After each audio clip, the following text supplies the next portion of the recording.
naturally, we start off with the field of 68. Let's get it started. The number one seeds in the NCAA tournament, in case you missed it late yesterday, we've got Duke, Auburn, Houston, and Florida. Those are the number one seeds as it all begins tomorrow night. Now, naturally, of course, everyone talks about the snubs, who's in, who's out.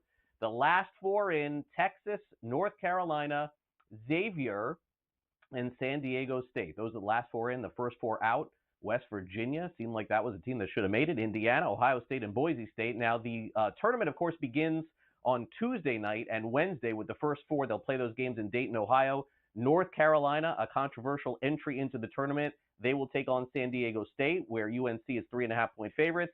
Alabama State, 3.5-point favorites against St. Francis. And then on Wednesday, we've got Xavier taking on Texas and American taking on Mount St. Mary's. In terms of winning the national championship, Duke is hoping to have, of course, Cooper Flagg 100% healthy for that tournament. They are 3-1 to win the NCAA tournament. The Gators are 4-1, followed by Auburn at 5-1, Houston 7-1, and Alabama at 19-1. Everybody else is 20-1 or more. In the National Football League, we had a huge signing yesterday. MarrChase signs a 4-year contract worth $161 million with $112 million guaranteed, making him the highest paid non-quarterback in NFL history. T. Higgins also got a new contract, 4 years, $115 million, so both of them are returning to Cincinnati next season. At the Players' Championship, 3 extra holes were needed this morning to determine a winner. I know a lot going on. Rory McIlroy wins the Players' Championship. He defeated J.Spaun in a 3-hole aggregate playoff this morning. The conditions were rough, but he picks up his 28th PGA Tour victory. Also the 4th player ever with multiple wins at the Players, winning multiple majors titles. Now, as far as the NCAA tournament is concerned, it's not all about the 1 seeds. We know they lose sometimes, not often in the first round. We'll see. But guess who's the number 2 seed in the NCAA tournament? That would be St. John's. After winning the Big East tournament, Rick Pitino becomes the first coach in NCAA history to win a conference tournament with 5 different schools.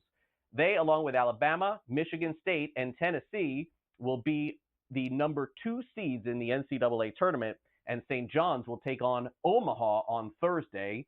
They are 18.5-point favorites. We mentioned North Carolina. They eke in the NCAA tournament as an 11 seed, lowest placement they've had since 1979 in the Big Dance. They'll play at 9 o'clock Eastern in Dayton, Ohio against San Diego State.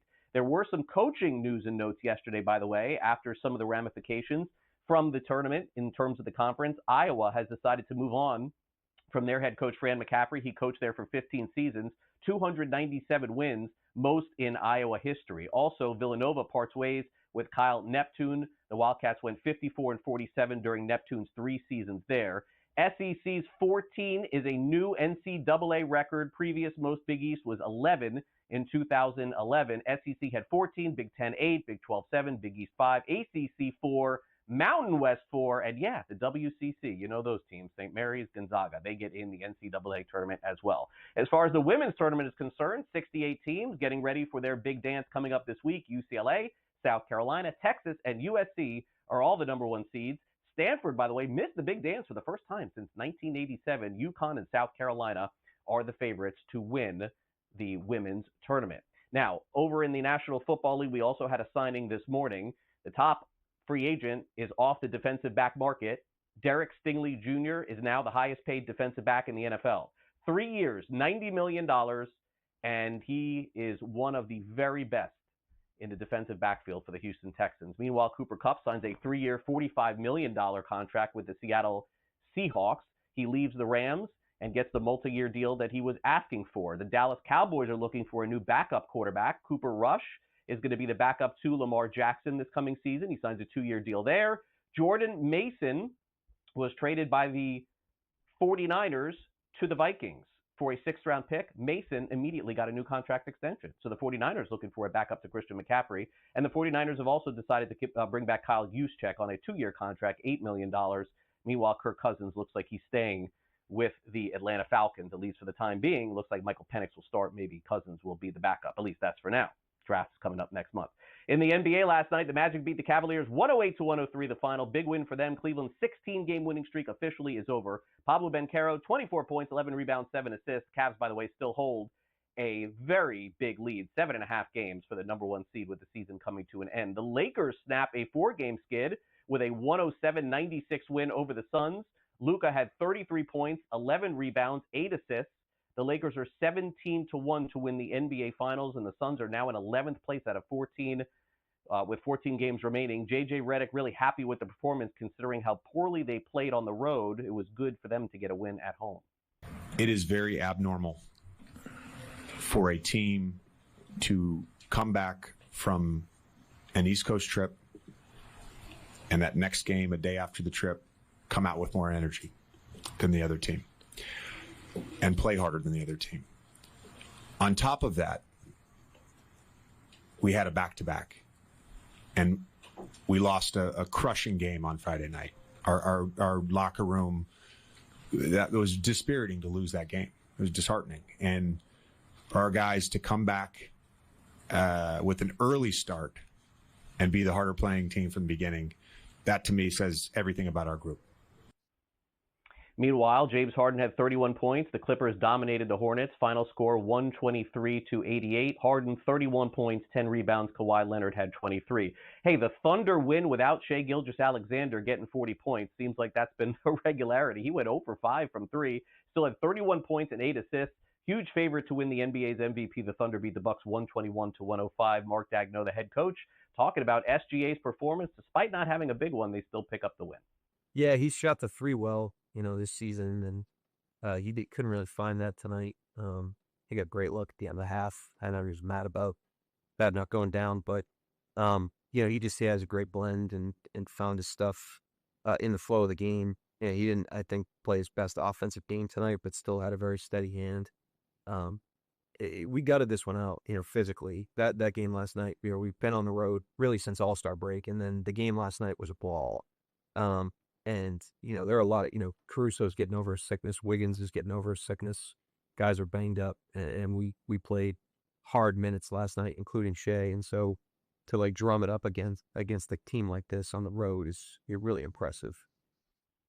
All right, now let's get to the latest with the Minnesota Timberwolves and Utah Jazz. Anthony Edwards, 41 points, 19 points in the first 8 minutes of the game.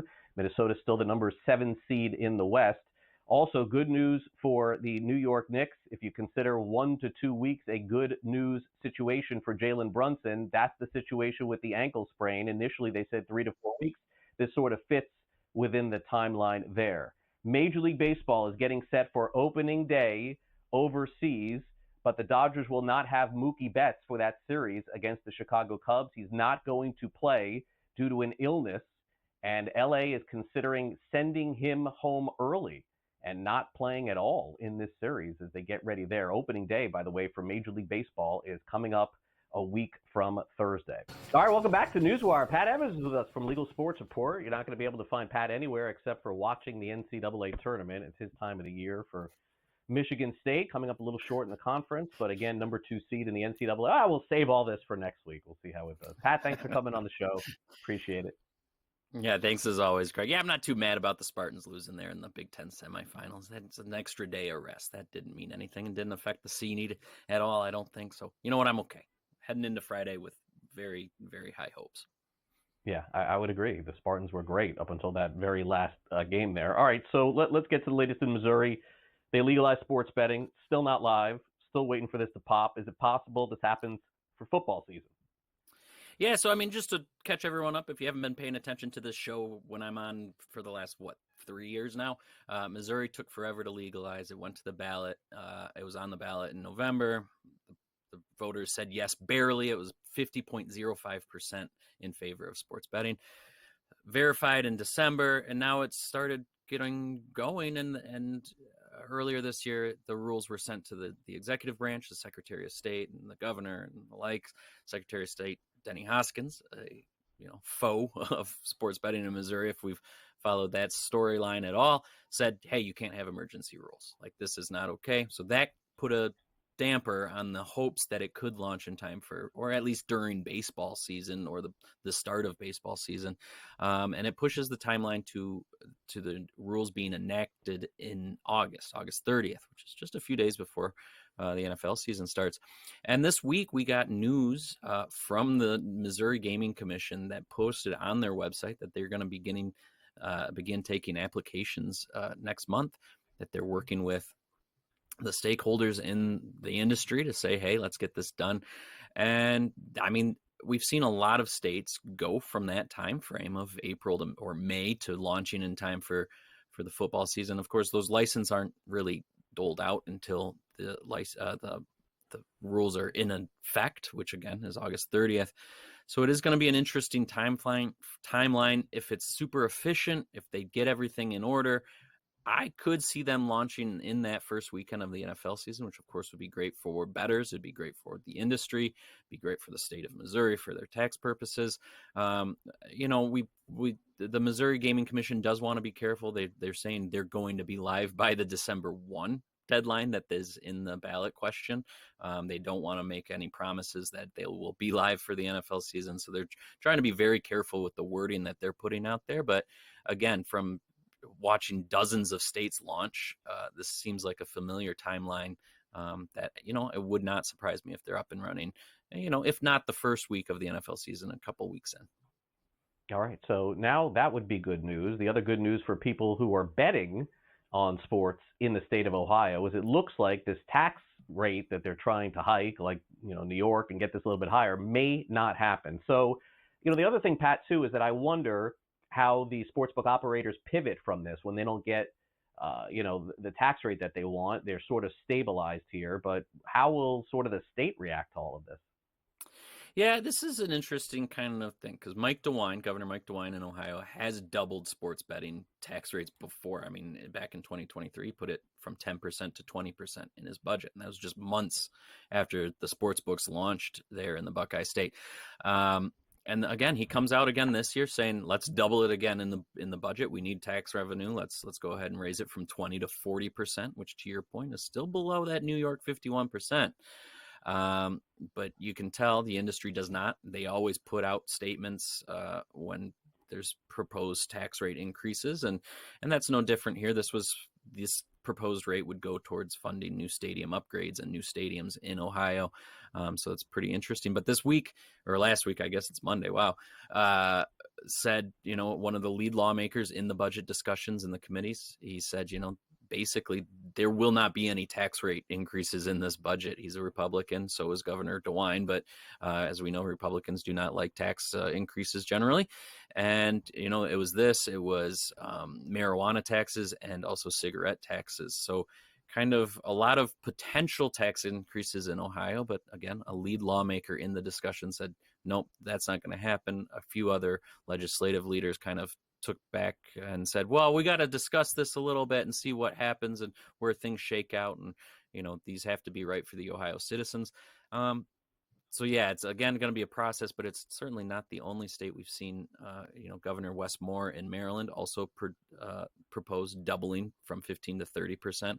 That's still in negotiations, and we'll see what happens there. A few other states had, proposed tax rate increases that didn't really go anywhere. So certainly plenty of discussion around tax increases. Again, this is one that we're going to have to watch the committees and see what happens. But, when a lead lawmaker in a negotiation says something's not going to make it to the final, proposal or final package, you kind of got to listen at least a little bit. And finally, Pat, I wish we had better news for our friends in Texas, but it does not appear we're getting sports betting anytime soon in the Lone Star State. Yeah, I think when this session started up, or even before the session, I was coming on talking about all the good, positive news for those hopeful for sports betting legalization in Texas. And I think we all took that with a grain of salt, even though it was a giant snowball. It felt like, you had Governor Greg Abbott come out, say there's no, he's no objection to it. You've had millions of dollars poured in from the likes of the Adelsons. So there was plenty of movement there.